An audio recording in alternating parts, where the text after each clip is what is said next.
Okay, Kerry. Yes, sir. I'm here. You there? Okay. Okay. I am.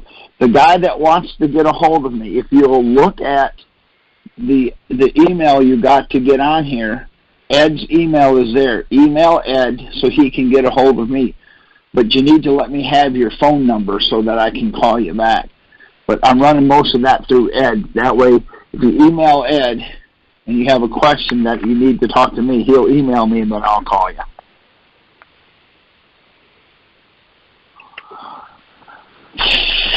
Okay. Does anybody have a question that we can start with? The guy I was. Okay. Before we start, there's a guy on here that I helped with. The IRS, they're my buddies. They'll be calling you tomorrow. So at 8 o'clock, answer your phone. You know who I'm talking about. Go ahead. What is your question? Yes, I must be real popular with the IRS after getting the judgment from the judge. I got 2 letters, the 28101Cs. They have included me in the program to take money out of my paycheck because my W-4 was filed exempt. Okay. Now, what you do is you take your tax court order and mail it back to them. Now, let me give you a hint that seems to work better. Call the court. Okay. Tell the court that you want a certified copy of court docket number so and so. Get you 3 or 4 of them. I've got the certified copy. Oh, okay. Then take the certified copy and mail it to the IRS, and then mail it to your payroll. Now, mail it to payroll also? Well, that way they see it coming too. See, you can write a cover letter to your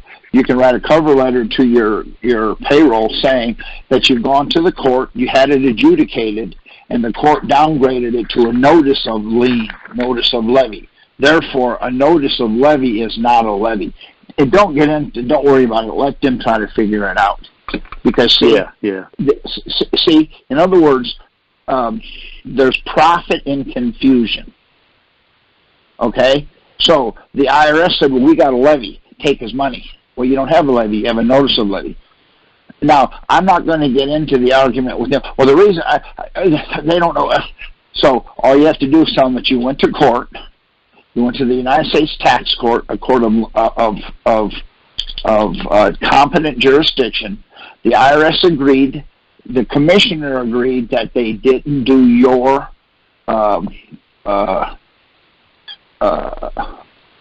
process correct, however you want to word it. So they downgraded it to a notice of levy until the IRS fixes it.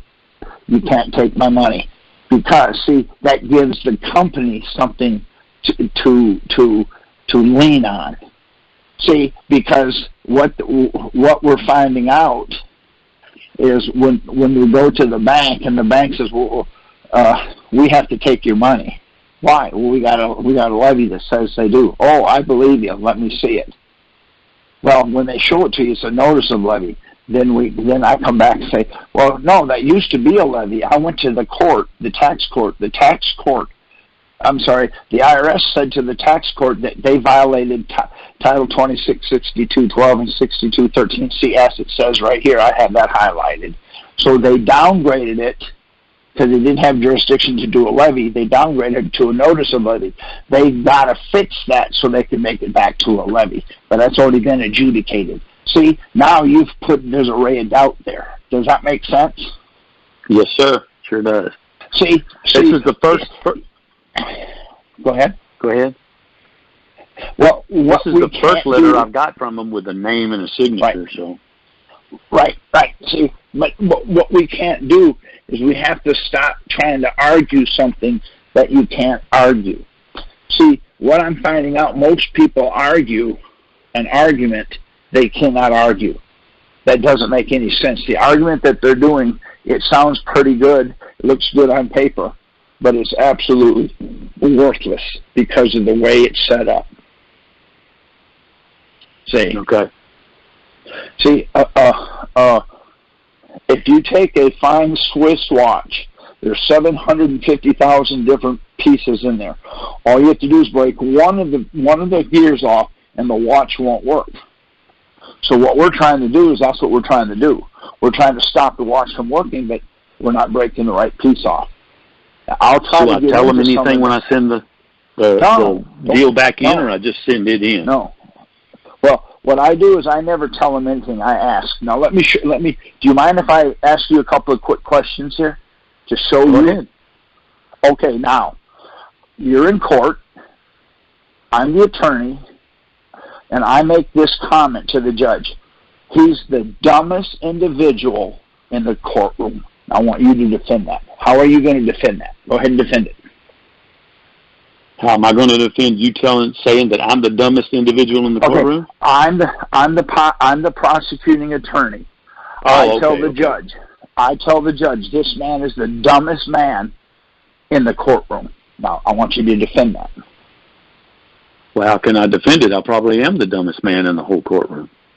Okay, now, you see, you just set yourself up. Now, reverse it and do it to me, and I'm going to show you how I would have answered it. Go ahead and do the same thing. So I'm the prosecutor, and I say you're the dumbest man in the whole courtroom. Well, thank you. What proof do you have that I'm the dumbest? See, you got to understand something. We do not have to prove anything. We only have to defend. Once the IRS makes the statement, you did fill out the right tax return. Oh, thank you. All I have to do is say, oh, what proof do you have that I didn't? They have to tell you which one it is now. If they tell you you're wrong, they're liable. Now, think about this.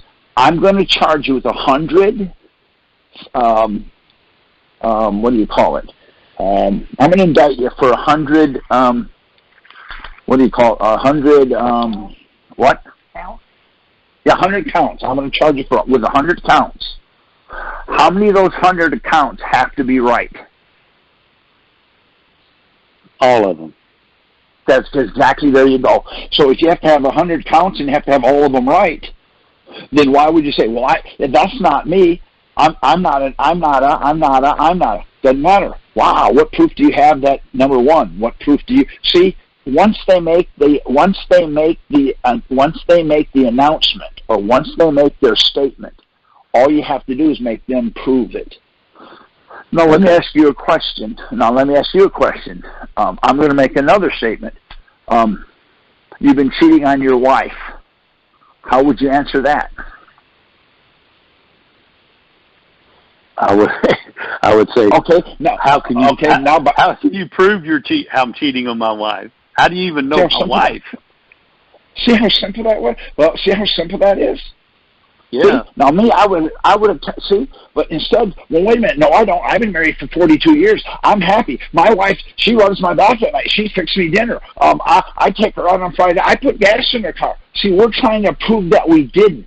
How do you prove that you didn't? How do you do that?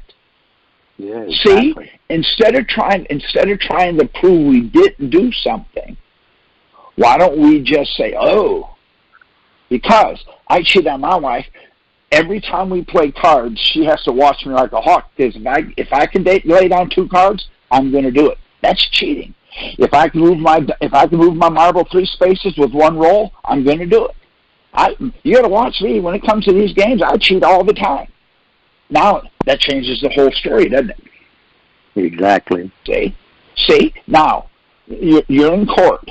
You have to raise your right hand. I'm going to show you how we make our mistake. I want you to plead to the charge. And the charge doesn't matter what the charge is, because it's not about the charge, it's about the plea. So I want you to plead to the charge right now. Go ahead and plead. What charge? I don't understand. Okay, it doesn't matter. Okay, the charge is you violated Title 26-7104. Now, how do you plead? Again, the charge is not the charge is not the problem. So if you get into the charge, you're going to lose. So it's not the charge, it's the plea. I want to show you how we're pleading incorrectly, so just make your plea. Well, I'm not going to plead, because I don't give them jurisdiction to the court. Okay, now, there you go. You just shot yourself in the foot. You can't give the court jurisdiction. Okay, ask me the same question. So, okay. Nope, you cannot give the court jurisdiction. It's impossible. Oh, you can't give them jurisdiction. It's impossible. Okay. Nope. So, you've impossible. been charged with this. How do you plead? Innocent until proven guilty. Here's what they say. We don't have that. We have guilty, not guilty, nolo contendere. Then I always say, oh, cool. I'm not any of those. And here's the problem. I want you, and I pinched him so hard at the court. The judge finally took me in his chambers and said, I'm going to dismiss it because here's where the problem comes. When you say not guilty, you have to prove your innocence. You can't do that. It's impossible. You cannot prove the negative. When you say innocent to proven guilty, they cannot prove your guilt. So you're set up to lose at the beginning. That's where it starts. Now, let me show you. Now, the most important, there's two jurisdictions in rem, which is subject matter, and in personam, that's subject matter. Which one's the most important for the court to have? They have to have both. Okay, the Bill of Rights says we have inalienable rights. That's unalienable rights. Tell me what the court's trying to do. They're trying to lien you by giving you turn over your rights. They can't. It's impossible. You can't do what can't be done. But if you know that, so when you go in there, well, I can't plead because I don't want to give the court jurisdiction. You can't give it to them. It's impossible.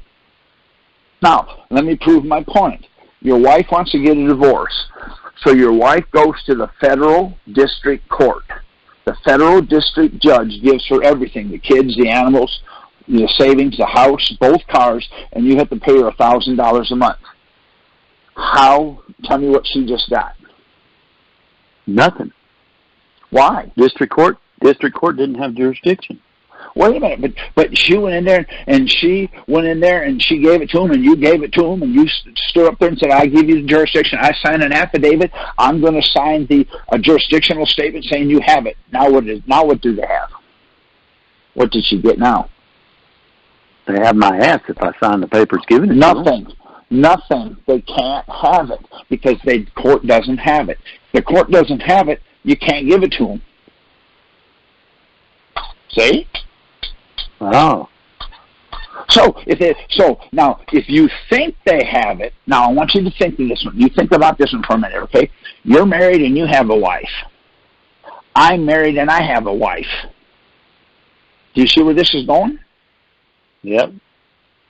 Okay. So I'm going to come by your house once a week and take my husbandly duties out on your wife. What's wrong with that picture? She's not your wife. She's my wife. Duh. See?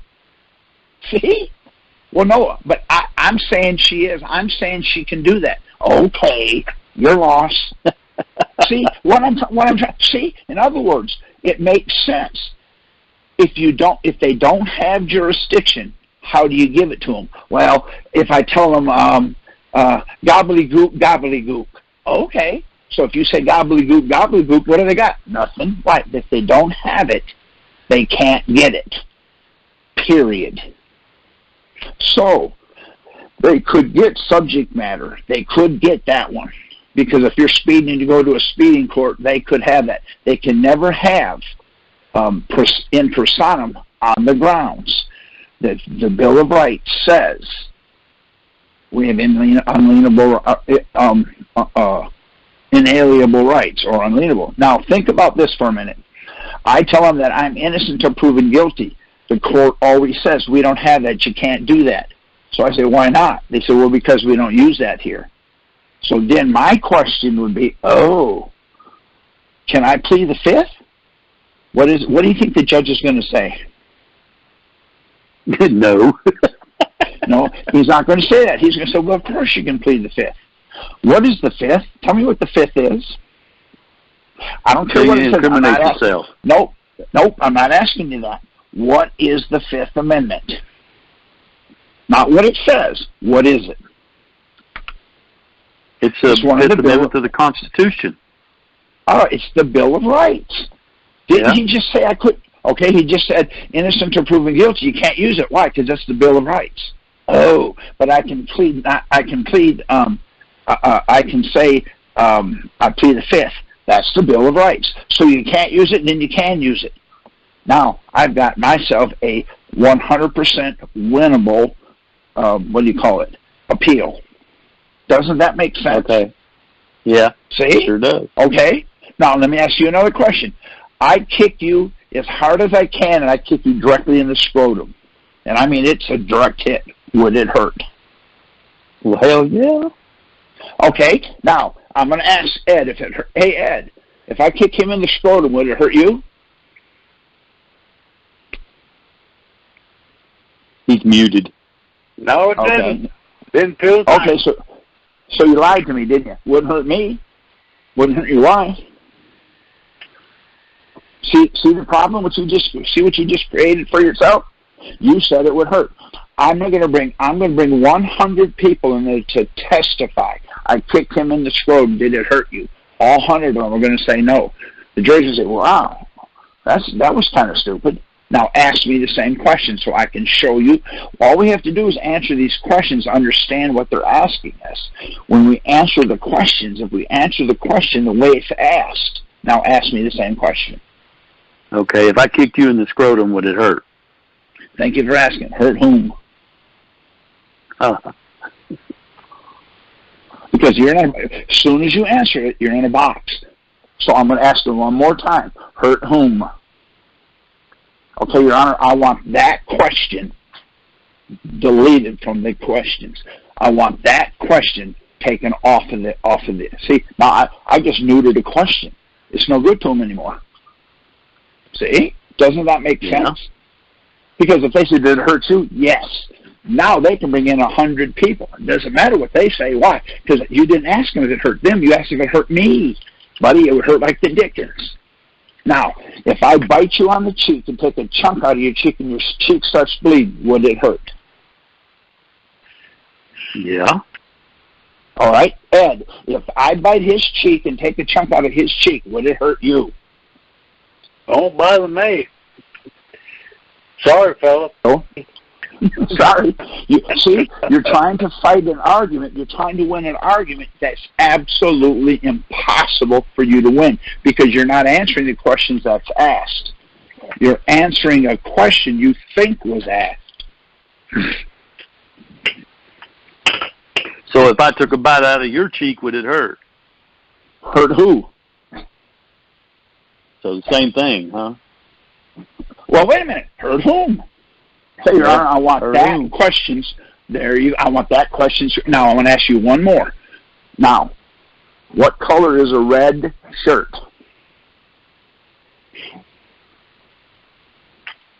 What color is a red shirt? Yes. What color is a red shirt? I won't ask again. What I will do is I will charge you with contempt of court, give you 120 days, and we'll come right back here. What color is a red shirt? I guess it's not.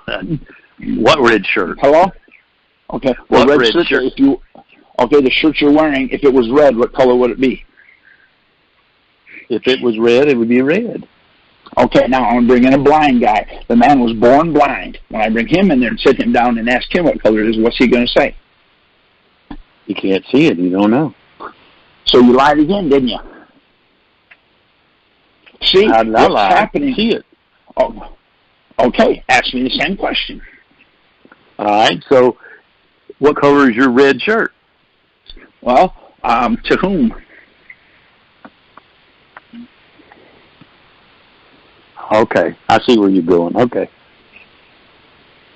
Because if you say, what color is your red shirt to Ed Branham? I don't know. I can't tell you that. Ask Ed. Okay, then what color is it to you? It's red. Now I've got them in a box. Well, if you had 3 red shirts, which one? It doesn't matter now because they're talking about me. See? I neuter the question. Once the question's neutered, then I would say, Your Honor, I want that question stricken from the record. Now, you've asked me 3 questions, and all 3 of them I had struck from the record. They can't use them. They're no good to them. Okay, gotcha. See? Doesn't that make sense? Yes, it does. Okay, now, let me show you what I'm trying to say.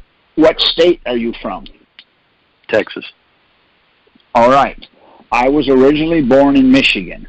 In Michigan, we say you guys. What do you say in Texas? Y'all. All right. Now, in Michigan, you guys means I slap my mother, I poke my dad in the eye, and I whoop my brother's ass.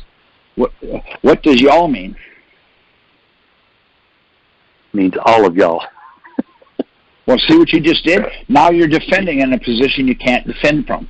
Now, so let's do it the same way. This time, reverse it. This time, you tell me you're from Texas. You say y'all. What do you say in Michigan? I'm going to show you how I do this on every single thing. Do it again. All right. So, what does y'all mean to you being from Texas? Oh, what does y'all mean to me? It means I can whip a rattlesnake's ass, and I can wrap it around my waist and wear it as a belt. That's what it means to me. See, you asked the question wrong. I answered the question you asked. That's not how I asked you. The question is, we say y'all in Texas. What do you say in Michigan? I would say, I have no idea. We don't say y'all. What does y'all mean? Now, once you define it, you're in your box. You can never leave that box, because if you do, then you've perjured yourself. And I can have that question stricken from the record. Okay. See, I'm not telling you it's easy. It's just easy. No, I understand. Okay, see, but what's happening is, see, now let me ask you a question. Do you file a 1040? No. Why? Doesn't matter what you say. Now I'm going to make you defend it. Why? Yes, okay. Well, yes, I do file a 1040. Yes, I do. Okay, stop right there. Stop right there. You're going to jail. Why are you going to jail? Perjury. You said no. Nope, you said no. Now you said yes. So now you said both. Your Honor, I'm the prosecutor. The only thing I'm there for is to put you in jail. Your Honor, I want him to do some jail time. He perjured himself. Good enough. The U.S. Marshal is going to strap you down and take you to the jailhouse. Did you say no? Then yes. Isn't that the very definition of perjury? Yes, totally. Then why would you perjure yourself? Because I actually don't file it, but I remember the last call. You said you do, and you file it in your filing cabinet. No, that's fine. That's fine. Then you could have said that. But see, all right. See, that's all I'm saying. I don't file one, and the reason I don't file one is the IRS's own publication forbids me from filing it. Oh, that's right. And you make a statement. See? You see? But the point that I'm trying to make to you, see, it doesn't matter what you say as long as you can defend it. So, now let me ask you a question. Are you married by any chance? Yes, I am. All right. What job are you married to? I'm married to being the provider of my wife. Okay. So what job are you married to? See, here's the problem what you did. It's too late now, isn't it? You already said yes. See how? Do you see what you just did? You stepped in a hole. Now you want me to bury it. I'm going to bury you. That's what they're doing to us. See my point? Mm-hmm. Now, did I answer your question? You have to change your whole mindset to talk to them. Well, okay, but wait a minute. When you go to court, okay, are you in front of a computer? No, I'm not. Sorry. Okay. Can you get in front of one? Nope, I can't. Not right now. I don't have one. All right, that'll be fine because you're going to see why I do it this way. Does anybody else have a question? And I really thank you. I'm not trying to. Don't take it the wrong way. I'm not taking it for what I'm doing, not for what you think I'm saying. No. I understand. I've listened to plenty of your calls. I understand what you're doing. Well, thank you. Does anybody else have a question?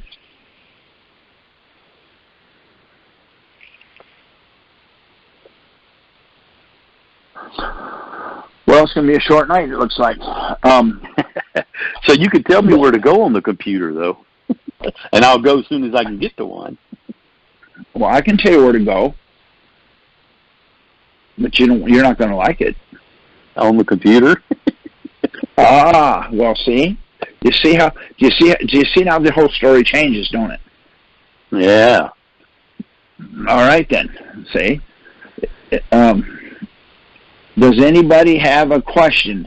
Let me tell you what they're doing. What's happening is we're going to the tax court telling them we never received a statutory notice of deficiency.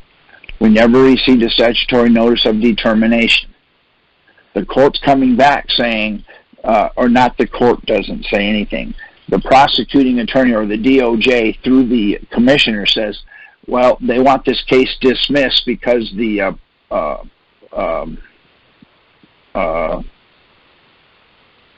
plaintiff, which is that's us, is stating a claim that relief can't be granted. That's their new tactic on this. The problem is, if you go to Federal Rules of Civil Procedure, if somebody will go there, I'm going to show you what they're saying so that we know how to defend. It doesn't really matter what they say as long as we know how to defend. Does that make sense? Yes.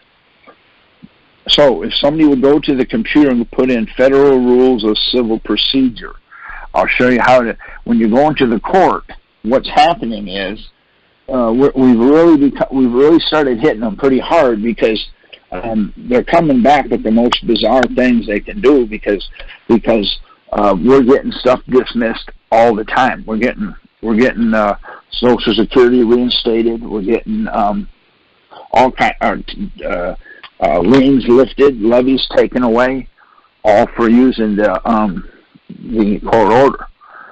Also, if you look at what Ed sent you, in there it says that the tax court order is final, the finality of the court order.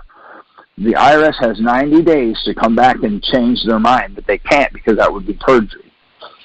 So once you get your court order in 90 days, that's final. It can never be changed. It can never be altered. It can never be anything. Everybody says, I'm looking for the silver bullet. Well, that's the silver bullet.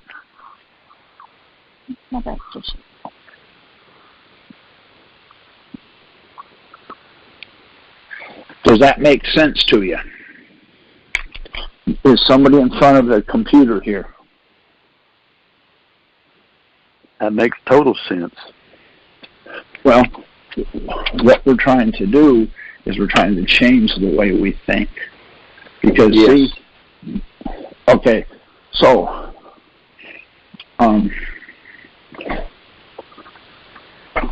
do you know why the 1040 tax return is called the 1040?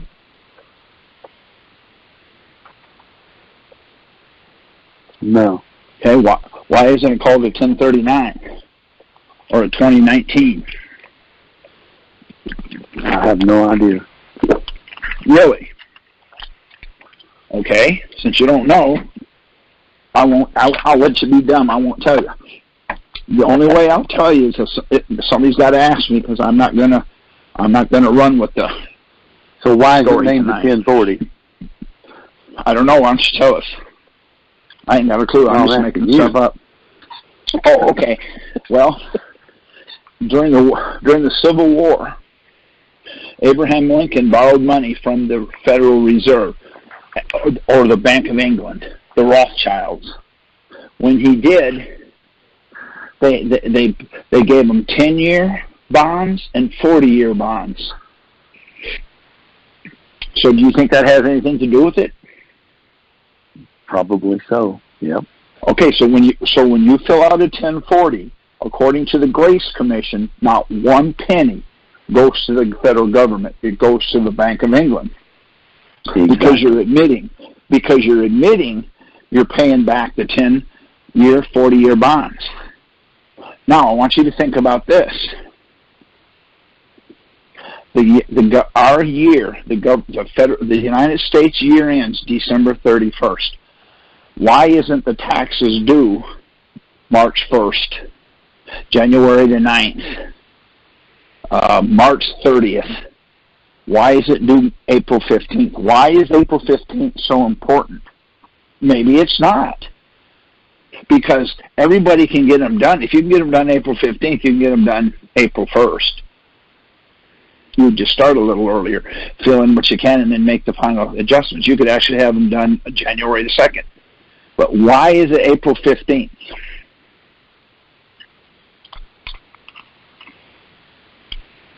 I don't know. Why is it April 15th?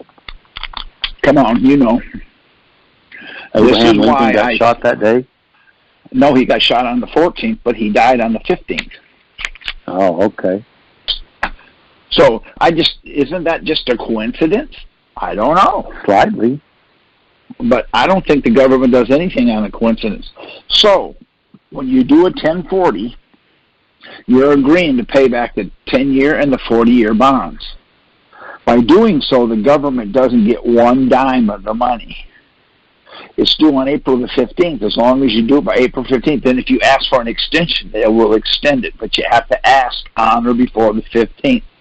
So now now we have something. Now that you know that, if you know that, you can now defend yourself. Does that make sense?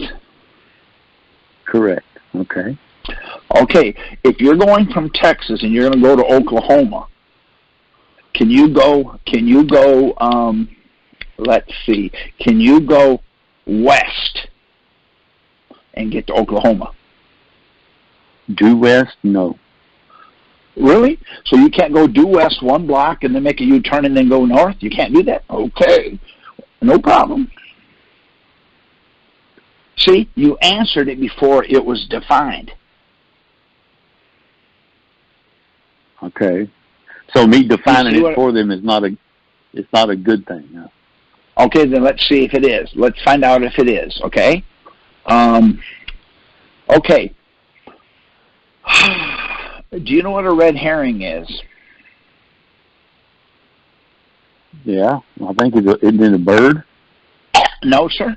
I'm going to have you look to the left, and then I'm going to slug you with on the left. I'm going to have you look to the right, and I'm going to slug you on the left. That way you won't see it coming. Now, watch what I'm trying to tell you, okay? Are you bald?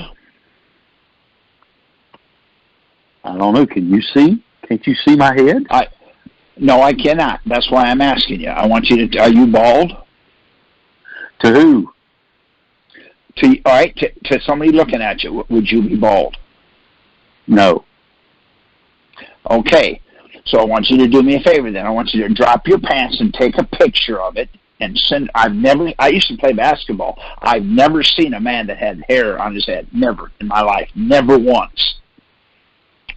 So do you mind sending?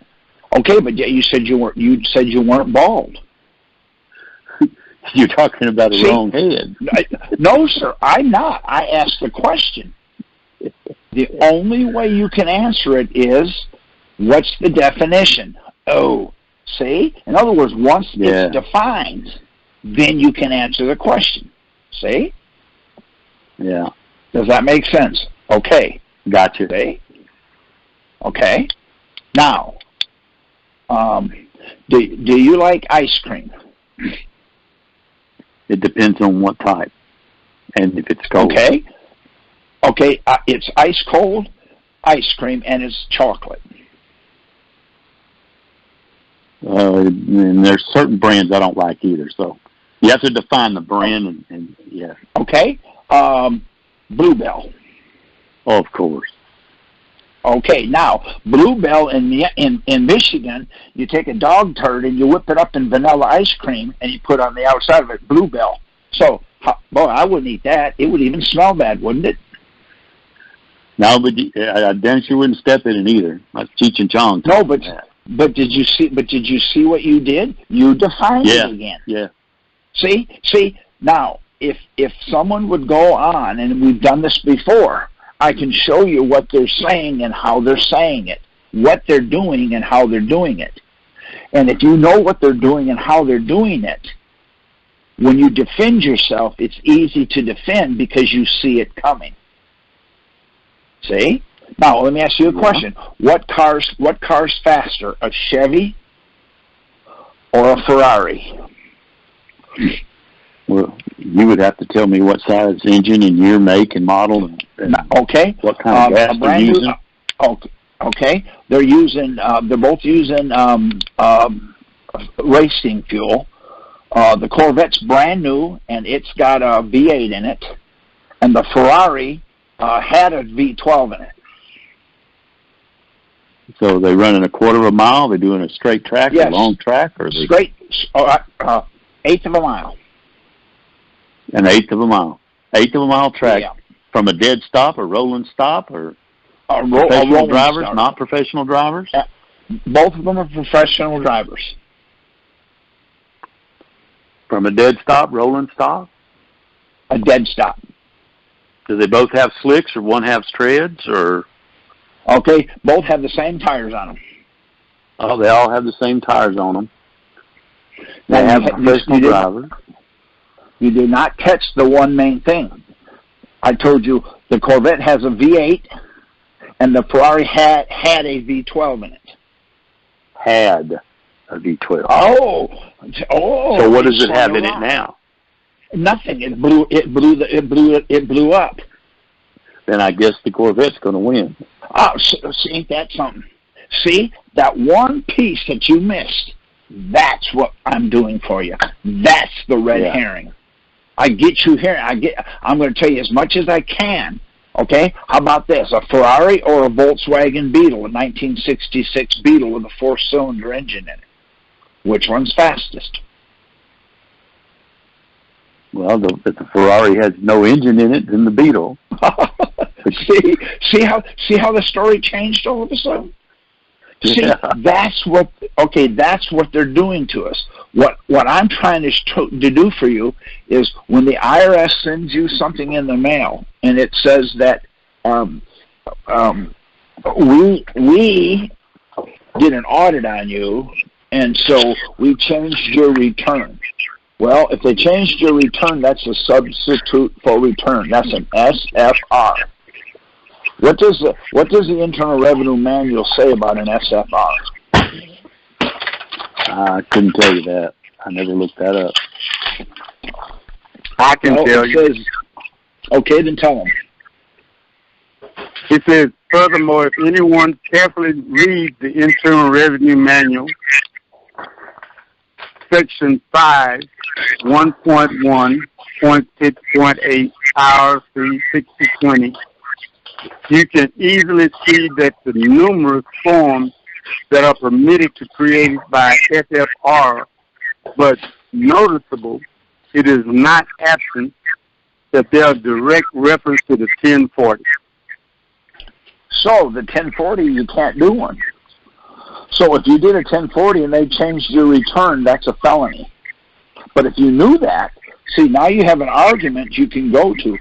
Here's the problem. You can't sue the IRS or the IRS agent in federal district court because the IRS doesn't work for the federal government.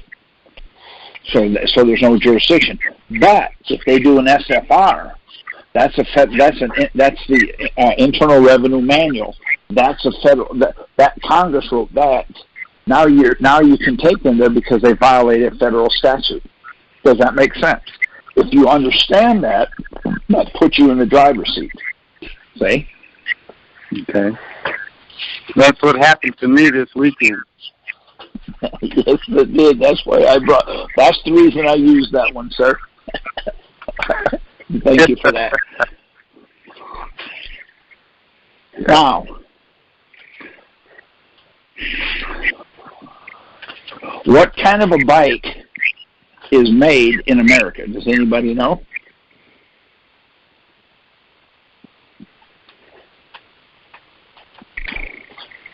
Well, are you talking about a motorized bike or pedal bike? Never mind. See what you did? You made me clarify. I can't clarify it because if I clarify it, then it'll be obvious. That's a red herring. See, that's what they do to us.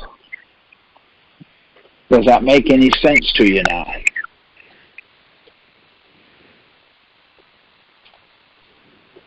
It's all making sense. It's just trying to remember and trying to be fast enough to think that way. I understand that. Okay, you're from Texas, so have you ever eaten? Have you ever eaten our grilled rattlesnake? Yes, I have. Okay, what does it taste like? Chicken. Well, the one you ate then was bad because the one I ate tasted like bald eagle. So how do we know the one you didn't eat was bad? See, do you see how simple this becomes? Now I've got to defend that, don't I? See, now I have to defend that. See? Yeah. What does a bald eagle taste like? Exactly. See, how many times have you had bald eagle? So you're admitting that you had killed a bald eagle, which is against the law. No. Eat and taste. No, I didn't say that. You drew that conclusion. Wow, you're going to eat it live? That's still murder. Do you see how the story just changed, though? Yeah. It was a fiction of law. See, it's not so much what you say, it's what you can defend. If you can defend it, then it's nothing wrong with what you said. Does anybody else have a question that I can do my best to answer?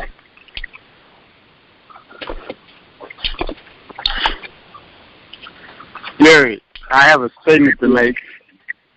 Sure, go right ahead. I appreciate it. Go right ahead.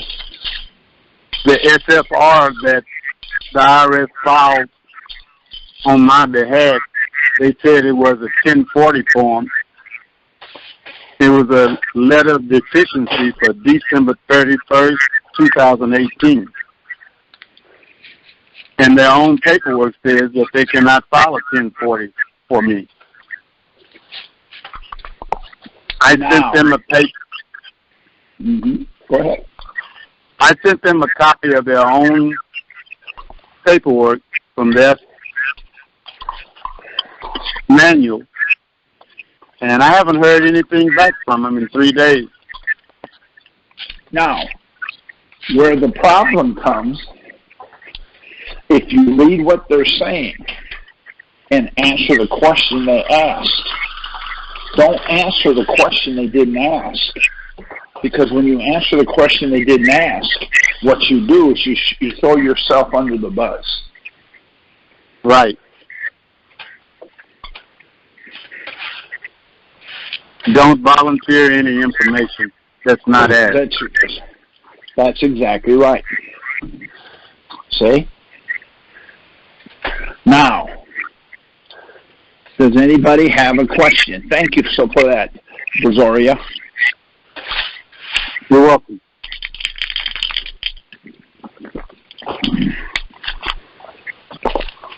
Okay, the guy that I've been talking to, I'm going to ask you another question. Okay. Now, how much air pressure do they run in NASCAR tires? A NASCAR tires going over 200 miles an hour on a 30-degree bank. How much air pressure do you think they put in a NASCAR tire when they're running them? God, I would have no idea. You'd have to know the rating of the tire and what the manufacturer recommends. Okay. They run zero air pressure. Zero.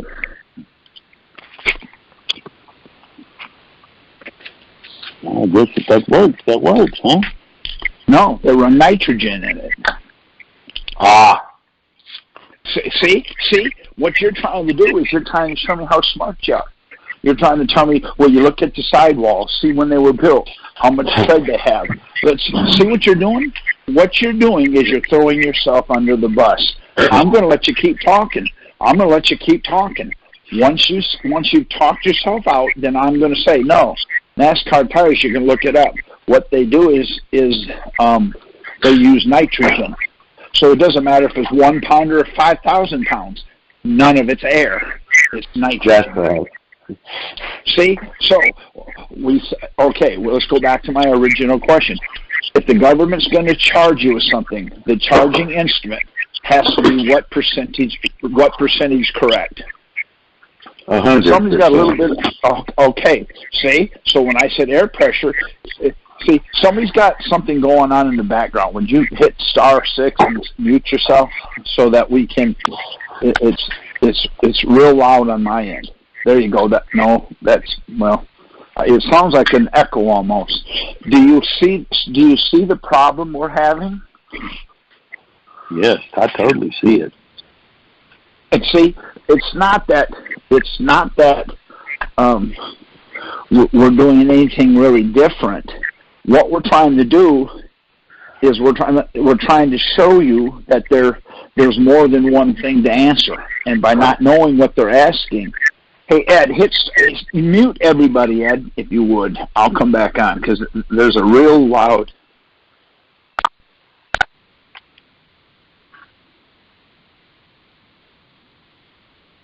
Okay, that's better. The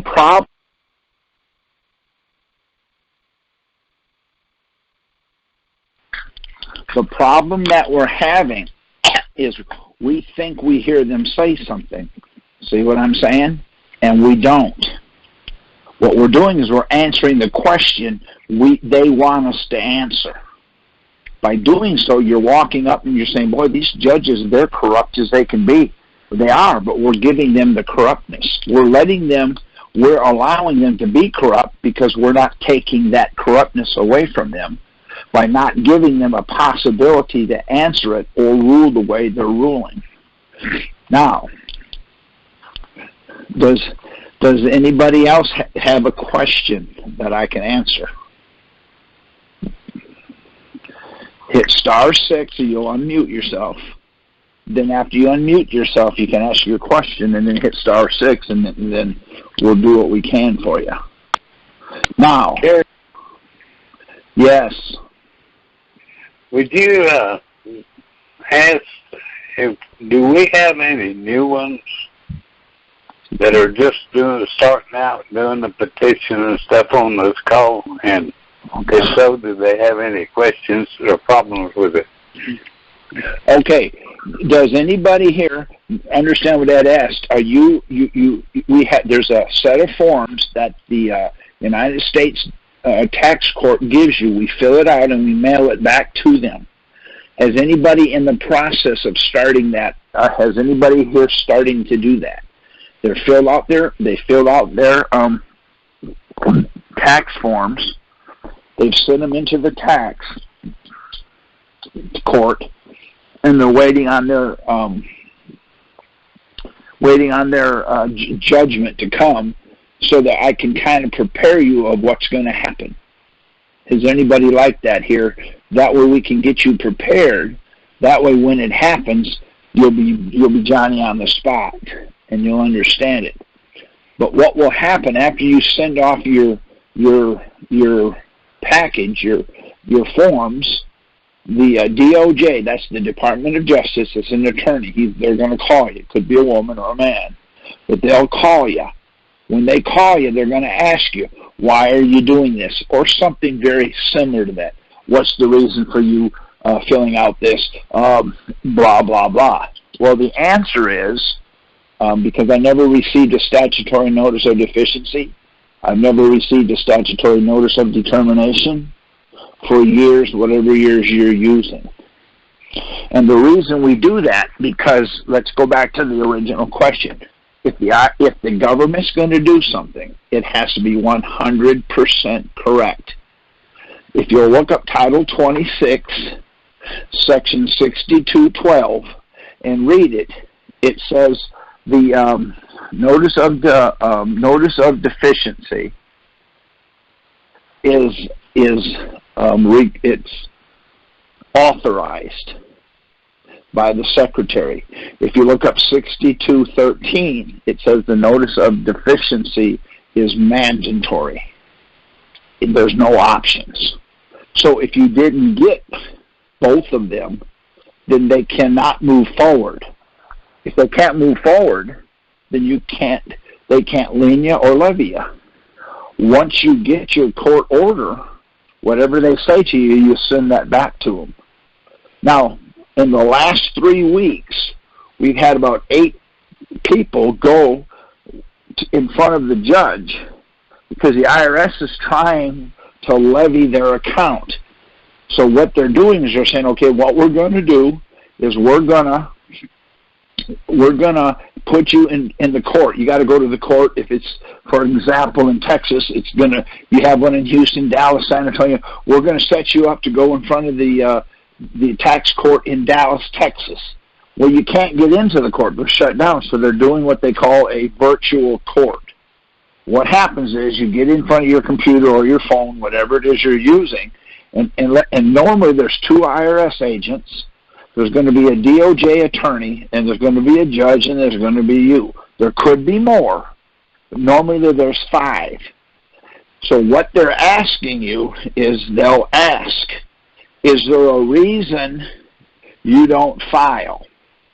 Well, the answer is because the IRS never gave me a statutory notice of deficiency or statutory notice of determination. Now, another word for that is a assessment. In other words, me being a contractor, if I come to your house and say, okay, I need $25,000 for putting tile in your bathroom, and you look at me and say, well, you haven't put it in there yet. Well, you haven't even started. I haven't even given you the job. Well, if you don't pay me, I'm going to take your house. Well, first of all, I've never done an estimate. I never did an assessment. I never told you what kind of tile you wanted, and I never did an invoice. That's the assessment. Well, the notice of determination is they've determined that you owe more money. The notice of deficiency is how much you're short. Well, the problem they're having, in order for them to do that, they have to do an SFR. That's a substitute for return. We got all 3 of those covered just by going to the court. So what we're trying to do is we're trying to give you the silver bullet. So what's happening is when we go to the court, and what's so funny about it, so far it's happened every time. The DOJ attorney is the same attorney that wrote the order, the motion, for the commissioner. He's the one that actually wrote the motion. So when we ask, well, Your Honor, we have this motion and this order from the tax court saying that the IRS didn't do a notice of deficiency or notice of determination, so they don't have jurisdiction. The IRS agent basically says, well, Your Honor, that's not what that says. The judge, see, we've taken away his corruption. So the judge says, well, you're happy days today, because the motion was written by DOJ attorney Billy Bob. He happens to be on the virtual court today. So the judge says, okay, Attorney Billy Bob, would you tell us what it says? Since he said that's not what it says. Then the judge said something to the effect, remember, I have the ability to write a warrant for you and the commissioner if you lie or if you perjure yourself.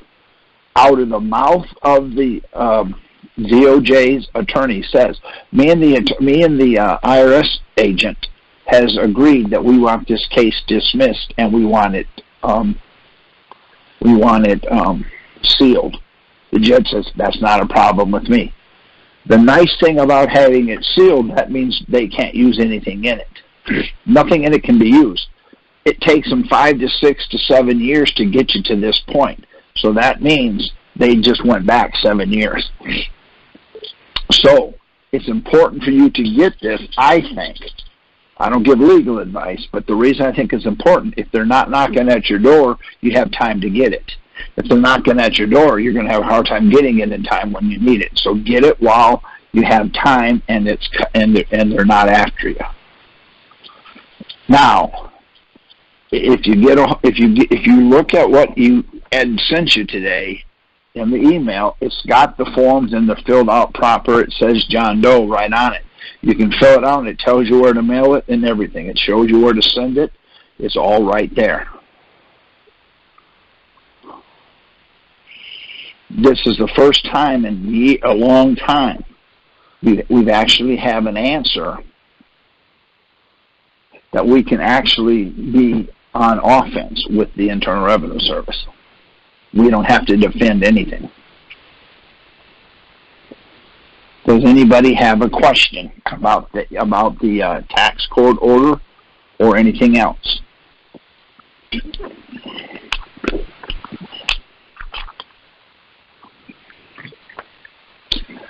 Okay.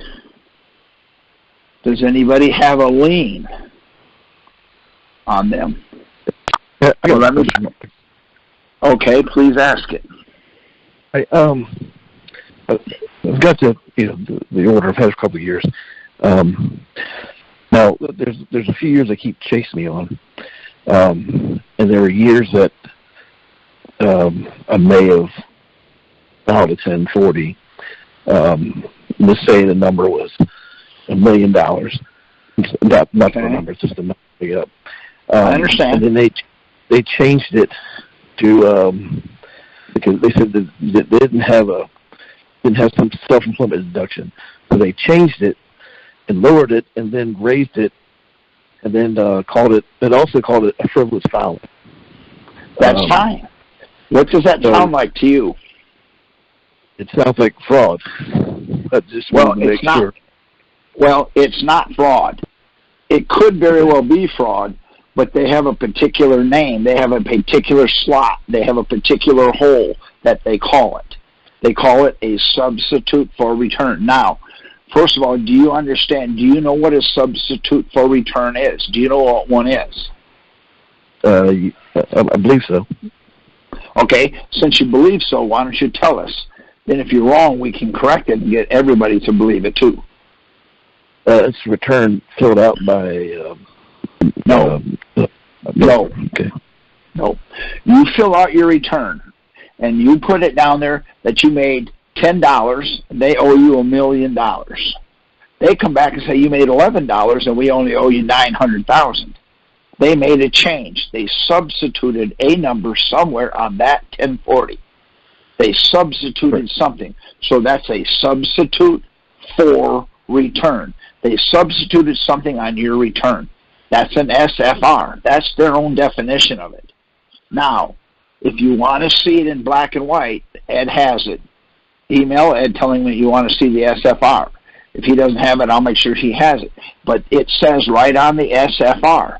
You can do it for a 941, a 940, a 942, a CT1. You can do it for a 2291. And you can do it for a 1041, I believe.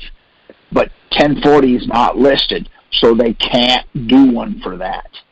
So if they did one for that and they can't do it, that's where the fraud comes in. We have to understand. See, if they've done something wrong, guess what? We can get them for that. You cannot sue the IRS or the IRS agent because they don't work for the government. But if they violate a statute which is written by Congress, now you can, because they have stepped outside of their scope.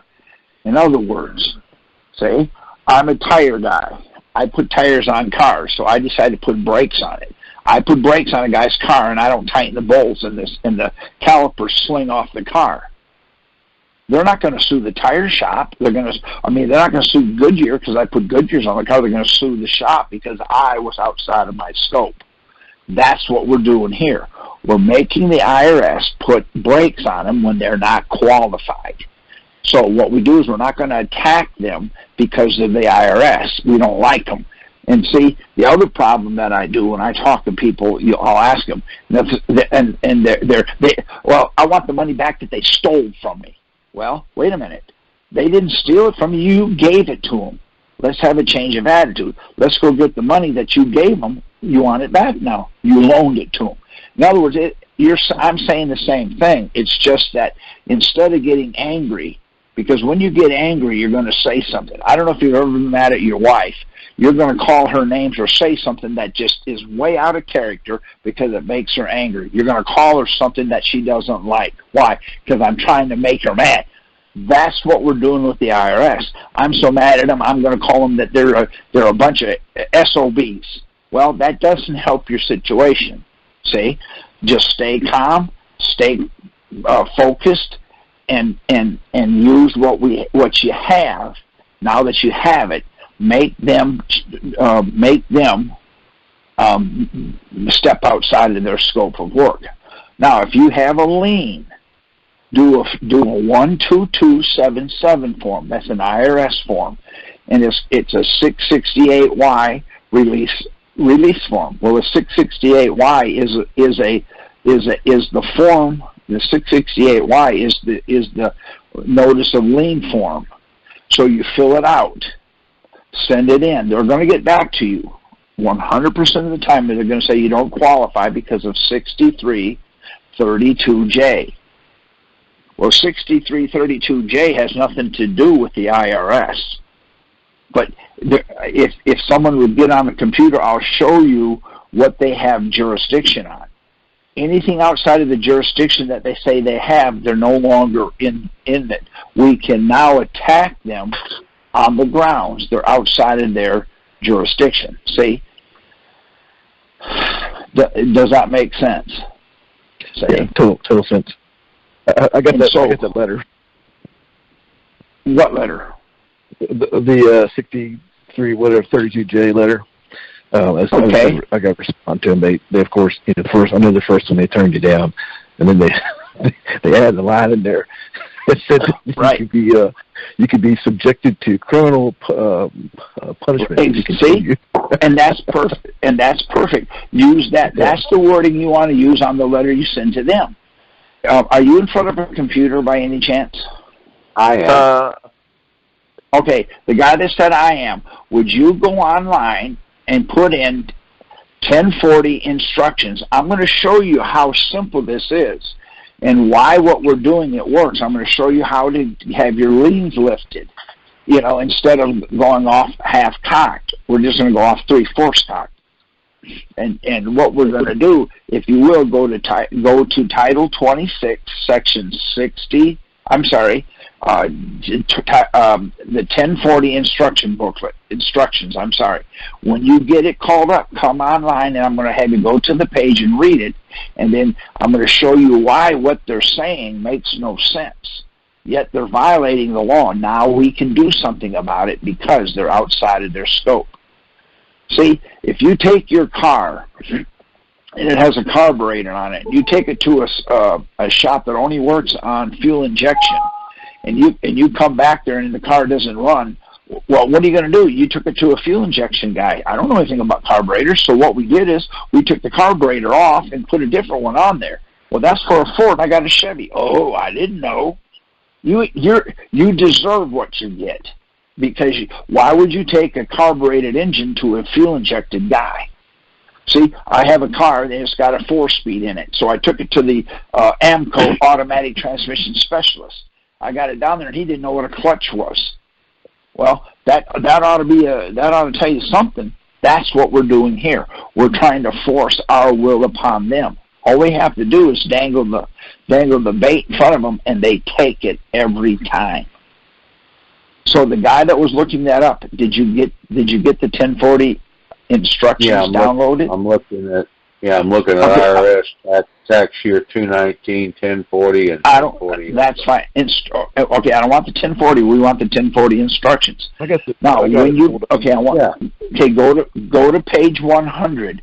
When you get there, I'm going to let you read it. We're going to stop along the way so you can see how simple this is.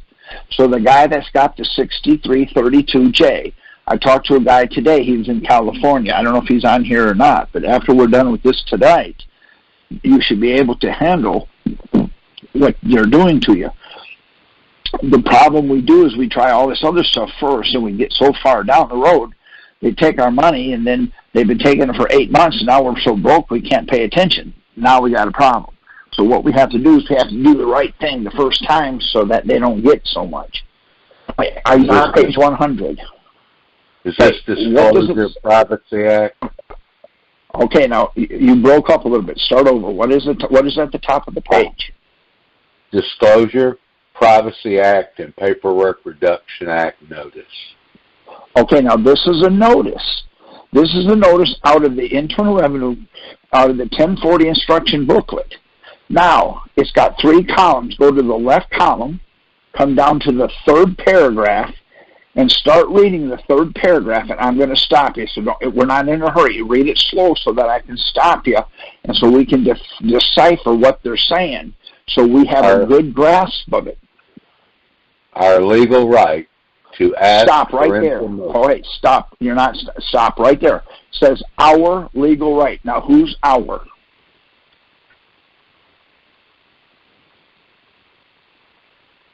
Would be the Internal Revenue Service. Yeah, all right, that's exactly right. So let's read it that way. The Internal Revenue Service's legal right to ask for information. Stop. First, hold on a minute. Stop. So, what's the opposite of legal? Lawful. No, sir. Lawful and legal are the same thing.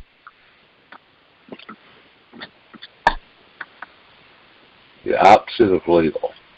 Illegal. Is illegal. Okay. Illegal. Now, illegal. Okay, now I want to ask you a question. Then we're going to pick up where we left off. Okay, the guy that lives in Texas, I live in the DFW area. I need you to leave where you're at. When you get to the DFW area, I'm going to give you an address. Go into 7-Eleven. I've already paid for it. Go in there and ask for Bubba. Bubba's going to give you 650 pages of child pornography. I want you to pick it up, put it in the bag, and bring it to me. Would you do that?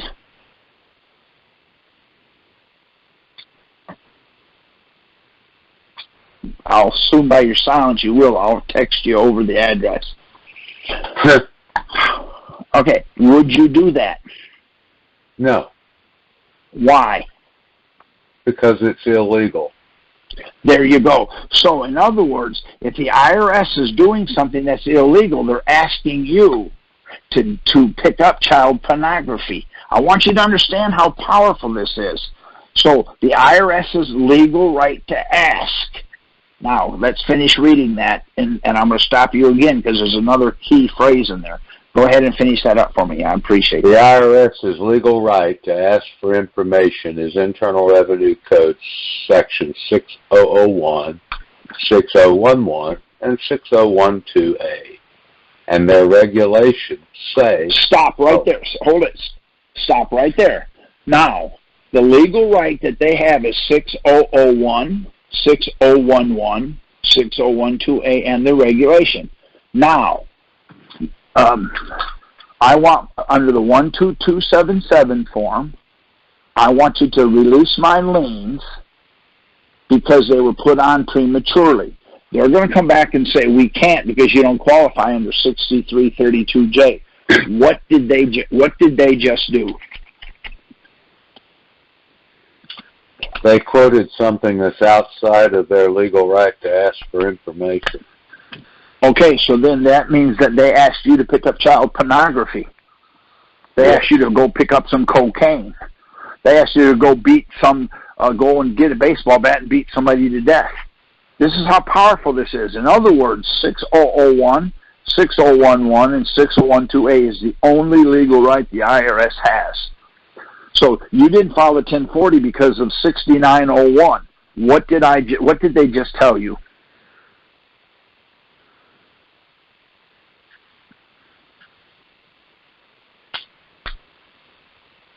Hello? I don't know. Okay. We don't care what 6901 says. That's irrelevant. You have to file a 1040 form and pay all your taxes under 6901. Tell me what they just did. They asked me to break the law. Exactly. See how powerful this is becoming? Now, let's finish reading what it says. They say that you must stop right there. Hold on. Who's they? The IRS. No, sir. Our was the IRS. Oh. See? The IRS's legal right to ask for information is 6001, 6011, and 6012, and the regulation. They. So who's they? 6001, 6011, and 6012A. That's they. So here's what they say. In other words, the legal right is those three sections. Those three sections are going to now tell you what they can and can't say. Let's see what they say. Now finish reading that. They say that you must file a return or statement with us. Stop right there. Don't worry. Okay, hold on a minute. So you have to file a 1040. What did I just do? You walked into their jurisdiction as a cocaine dealer. No, sir. Okay, maybe so. But see, they're saying a 1040. That's not what that says. It says a return. A return. Okay, a return. Okay, a OID is a return. A CT1 is a return. A 1041 is a return. A 1040 NR is a return. A 2291 is a return. So it says you must file a return or statement. So if you file a 1040 and they owe you money, do it. If you can file a 2291 and they owe you money, then do it. Do all of the returns until you find the return that pays you money. Then send it in. That's what it tells you to do. They're going to say, you can't use that. They just broke the law. See, what we're trying to do is we're trying to tell them what it says. I don't care what it says. Now, if you fill out your tax return and you owe them money, write a statement. Now, I want you, sir, that's reading it for me. Give me a statement, would you?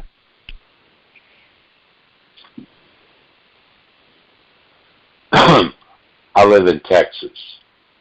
You're done. Now you're fine. You just took care of your tax burden for 2021. You're done. I've made a statement. Wait a minute. Okay, let's back up.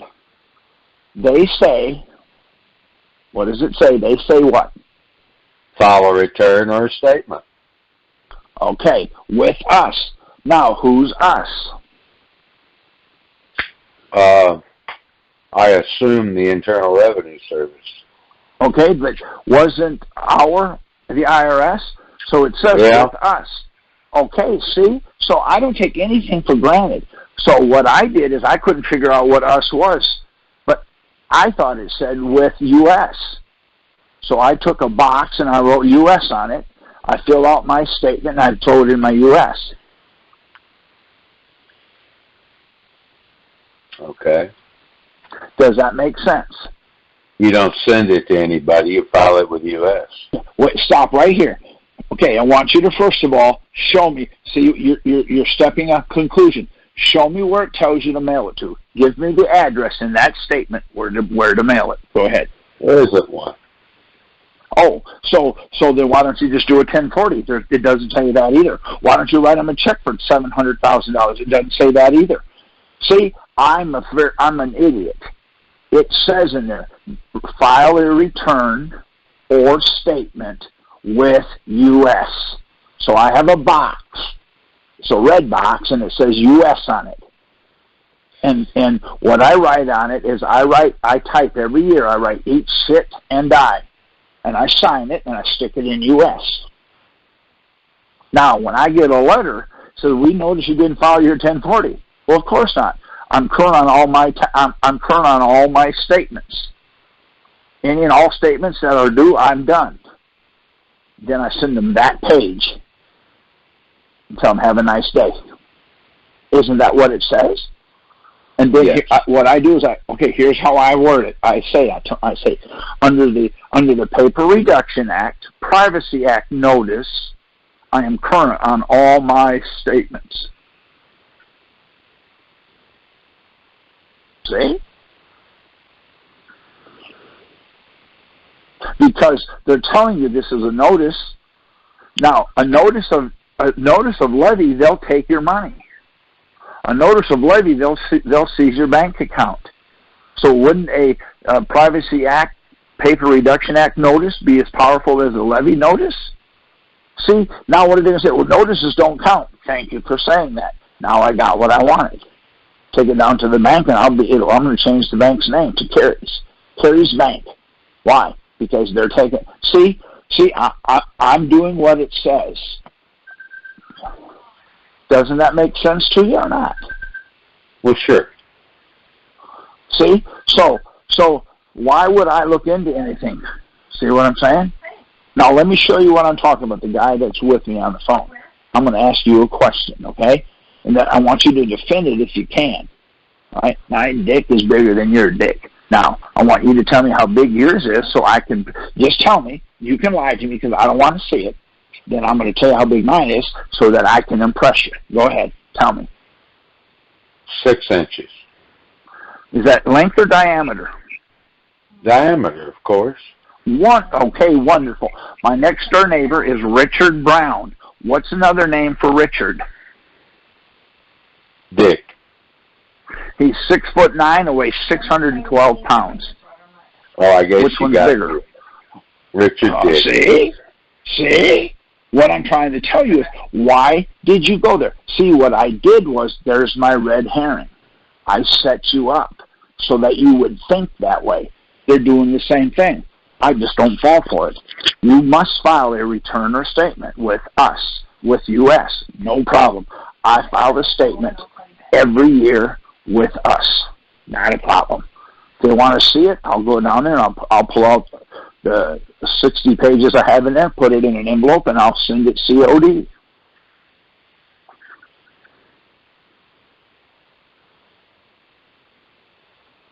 Okay. Doesn't that make sense? Certainly. Okay. How long?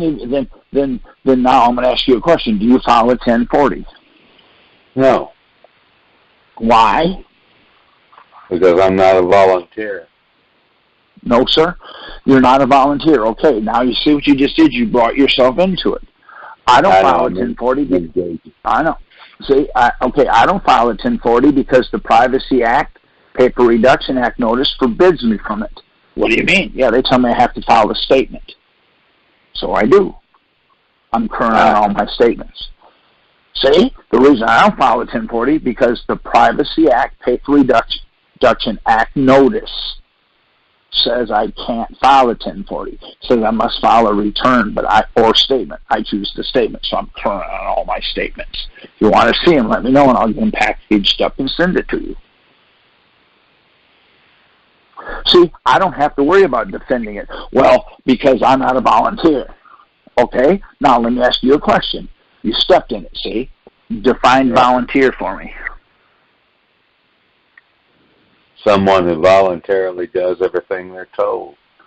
Okay, but now here's the problem. All right? You're told to jump off of the roof of the house. Would you do it? No. Then you're not a volunteer. You lied, so you better file. See, you stepped in it. You did it to yourself. You said volunteer, somebody that does everything they're told. Okay? Would you stand in front of a moving train? Would you jump in front of a moving train if you were told? No. Hello? Okay, then you're not a volunteer. So you lied. See what you did to yourself? You stepped in it. Right. See? Do I file a 1040? No. Why? Because the Paper Reduction Act, Privacy Act notice forbids me from filing a 1040. I do the statement. I'm current on all statements. See, I'm done. Well, what do you mean? I hand them that page. See, I have that page highlighted, that sentence highlighted, and I send it with it. So do a 12277 form. They're going to come back and say 6332J. I'm now going to say, that's illegal for you to say that. I'll give you one more chance. You can still fix it. Release it, or according to the Paper Reduction Act, Privacy Act notice, see, I will do everything in my power, included but not limited to suing you as the agent for violating the Privacy Act, Paper Reduction Act notice. See Exhibit A, and I put it in the paperwork. Because, see, now I can sue the agent. Why? He stepped outside of his legal right. See, the government can't tell you, well, I want you to go down here to the corner and buy 650 pages of child pornography and mail it to me. They can't tell you to do that. They can't tell you to go rob a bank. They can't tell you that either. Now think about this a minute. You and I got this stupid idea of going robbing a bank. You rob a bank with a .50 caliber, fully automatic, sniper rifle. I rob a bank with a hammer. Who goes to jail? The 50 caliber. Nope. The 50 caliber machine gun is an illegal firearm. You can't have a 50 caliber machine gun. It's fully auto. But the hammer I bought at Lowe's, it's not illegal. Who goes to jail? The guy with a 50 caliber. No, both of us, because robbing the bank is illegal. If I go there with a Nerf gun, see? Do you see? See? That's how you get them right there. Well, I had said, the answer. Yes, you did. See? You shoot yourself in the foot. Why? I don't know why you... Let me ask you a question. Do you like looking at axles? Because you throw yourself under the bus more than anybody I ever knew. See, it's not a matter of how smart we are. It's a matter of what we can defend. See? So do a 12277. When they come back, they say you don't qualify because of 6332J. Well, thank you for that. According to the Paper Reduction Act, Privacy Act notice, you're outside of your legal right to ask. I'll let you change your mind. I'll let you fix it. If you don't, then you're admitting you are violating it on your own terms. And I will use everything in my power, included but not limited to a lawsuit against you for violating the Paper Reduction Act, notice. Does that not make sense? Now, if you have to sue him, you can sue him because now the court can hear it, because that is a 6001, 6011 and 6012A. That is a what do you call it? That is a statute. That is a federal statute. Now, has that helped you at all? Yeah. Okay, now that you're on the computer, would you do me another favor? Would you look up Title I, Section 1? While he's doing that, does anybody, because we're going to show you a couple of things that it has in there, that if you understand this, it will protect you from getting yourself, from throwing yourself under the bus. Does anybody have a question? If there's any women on here, it would be nice to hear from you this time. Okay, you got 6 minutes. Okay, so make that 1-1 fast. Okay, now, has that made any sense with you? Yeah. Okay, because what we're trying to do, see, is we're trying to answer the question we think they ask. See? Now, right. Are you looking up Title I, Section 1? I have it. Denote words denoting number, gender, and so forth. Now, I want you to read the first line and then stop so we can analyze it, and I'll show you why I say it the way I say it. Read it. Go ahead and read it. In determining the meaning of any act of Congress, unless the context indicates otherwise. Now, stop right there. No, hold on. Stop right there. Now, did you hear what it said? It says, first of all, who wrote Title 26? Congress. Okay, so it says in there, for any act of Congress that's been enacted into positive law. Doesn't it say that there? No. So that's an argument you can't win. Because, see, you're trying to argue something that means nothing. Means nothing. So now let's read the second line. Words importing the singular include and apply to several persons, parties, or things. So what does the word singular mean? Not plural. Okay, read it again. Words importing the singular include and apply to several persons, parties, or things. So in other words, singular means plural. Well, let's read the next line and let's find out. Read the next line. Words importing the plural include the singular. Okay, so are you married? No. Okay, if you were married, that's why you're not married, because if you have a girlfriend, does she know about the other 4 or 5 women? I could make that accusation, and you're going to have to defend it. See? Now, here's the let's read the next one. Because I'm going to make a. Go ahead. Words importing the masculine gender include the feminine as well. So, in other words, you like men. If you were to get married, you'd marry a man, right? No. Wow. Read it again. Words importing the masculine gender include the feminine gender as well. Huh. Now read the next line. Words used in the present tense include the future as well as the present. Okay. So if you get married, are you going to marry a man or a woman? A woman. Well, it doesn't. That's not what you said. It include a man too. So the man that you marry, you can call her a woman if you want to. See the problem we're having? This is what unless we tell you otherwise. Now let's read the next line. The words insane and insane person shall include every idiot, insane person, and person non compos mentis. Okay, have you ever been in court and the judge says, well, I'm going to go ahead and have you sent in for a mental evaluation. This is where he gets it. See, in other words, there's a way to get around all this. See, I can show you how to argue using this to your advantage. Let's read the next one. The words person and whoever include corporations, companies, associations, firms, partnerships, societies, and joint stock companies, as well as individuals. Now, I have a friend of mine, he's whoever. Would you let him stay with you? Or first of all, do you know whoever? No, I don't know. I mean, whoever you're talking about, I have no idea. Okay, do you know who General Motors is? Well, yeah, he's the guy that... Well, nope, General Motors. Tell me what it is. It's a corporation. Read that again for me. It's whoever. Huh, ain't that something? You said you didn't know him. Yeah.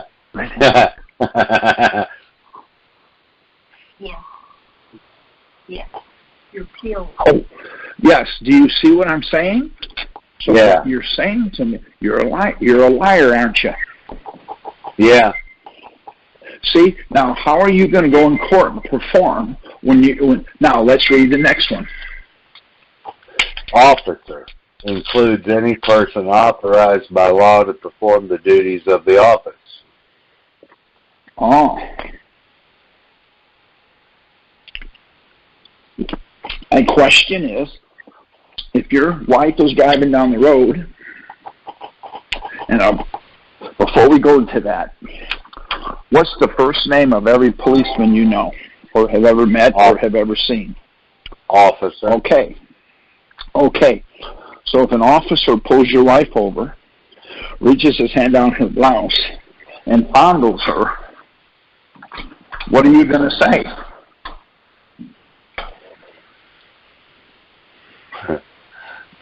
See, he's authorized. Wait a minute, he's authorized, bud. Sorry. Because everything is upside down. It's screwed up. Yeah. He's authorized. See, I don't care. I'm trying to show you. Now, this is what we're faced against. I can show you how to use this to your advantage. Let's read the next line. Signature or subscription includes a mark when the person making the same intended it as such. Okay, so a judge puts a dot on a piece of paper. Tell me what he just did. He signed it. Okay, he made his mark. So here's what I've heard him say this before. Well, I want an original blue ink signature. Now, the judge puts a dot on a piece of paper and copies it 25 times. You get the 25th version of it. Tell me what that is. That's a signature. Okay. Read the next line. Oath includes affirmation, and sworn includes affirmed. That's okay. Now read the next part of it. Writing includes printing and typewriting and reproductions of visual symbols by photographing multigraphing, mimeographing, manifolding, and otherwise. Okay, so the dot on a piece of paper is a mark. Mm-hmm. And if he copies it 25 times, that's an original. That's what it just said. So we're in there saying, well, I want an original blue ink signature. He puts a dot on a piece of paper, you get the 25th generation. You got one. We're going to stand and argue with the judge. You can't, because unless they tell you otherwise. That's why I do it the way I do it. Does that not make sense? Yeah. See? So, this stuff is beatable. It's very beatable. Very beatable. The problem is, though, we're arguing an argument that has no argument in the courthouse. Does that make sense? Yeah. See? So what we have to do, and what I do now, is when I go to the courthouse, the first thing out of my mouth is I'm always nice. They'll say something to me, the prosecutor or the judge. I say, now, just to make sure we understand each other, anything you say can and will be used against you. And then I'm very kind, because, see, anything they say, I'm going to use this against them. Now, let me ask you a question. This is personal. I'm going to ask you a personal question. Do you know anybody that's a masturbator?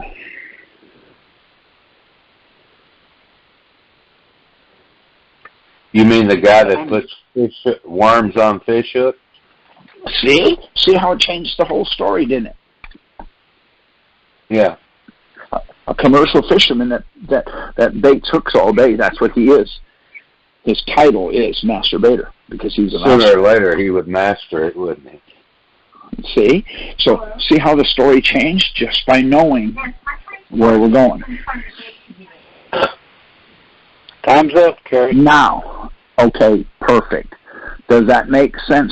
Does anybody understand what we talked about tonight? Did that help anybody?